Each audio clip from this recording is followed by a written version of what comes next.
So is The Flash about to introduce a bunch of other superhero speedsters from the comics? It certainly seems so after this week's episode, Rupture. So let's discuss that. Full spoilers, obviously, for that episode if you haven't seen it. All right, let's go. So this is a really strong episode, I thought, really elevated Zoom again as a villain, a lot going on. But let's talk about the fact that they really seem to be establishing in one fell swoop a bunch of things happening as far as introducing more classic Flash characters, especially speedsters, into the mix.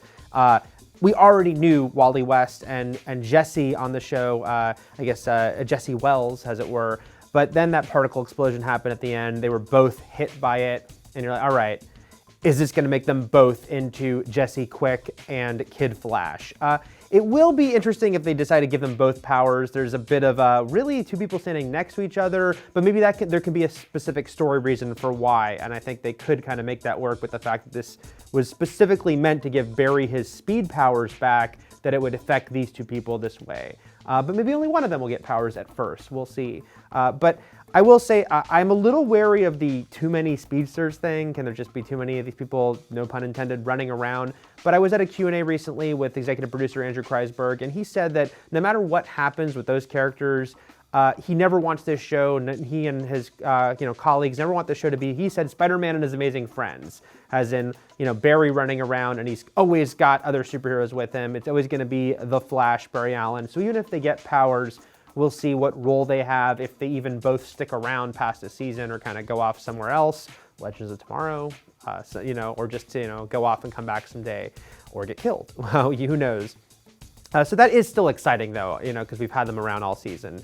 But the other big thing I want to talk about is the big revelation. It was just casual line, of course, but Henry Allen revealing that his mother's maiden name was Garrick.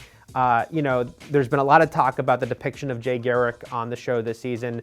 Joshua and I just did a conversation about the fact that Zoom himself, it's a little murky with the Jay Garrick of it all. But some people were really upset by the depiction of Jay Garrick as far as sullying the comic book character, this great hero. If that was the only Jay we were ever going to get, was basically a psycho villain using a fake name.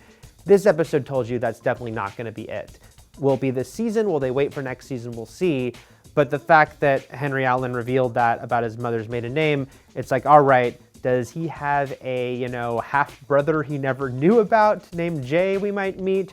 Or, and this seems more likely, on Earth 2, is there the real Jay Garrick? Again, someone related to Henry and Barry that doesn't exist, maybe, on Earth 1. And I think this would be great because then we could really get more of the classic Jay Garrick, the Jay Garrick who is the age that he could be Barry's father, and really give him that mentor figure that Psycho Jay, was only a little bit when he was faking being a hero. So they laid the groundwork here in a fun way, and I think it will be great to get a more classic Jay Garrick who will not be a crazy killer down the line. So I'm pretty excited by all these developments and seeing where they go with it. The Flash is, a really fun show that I think knows how to handle a lot of these different elements and characters. But what do you think? Do you think Wally and Jesse are both about to get powers? And they definitely are setting up the real Jay Garrick, but when and where do you think we'll meet him? On what Earth? Let us know in the comments, and for plenty more on The Flash, keep it here at IGN.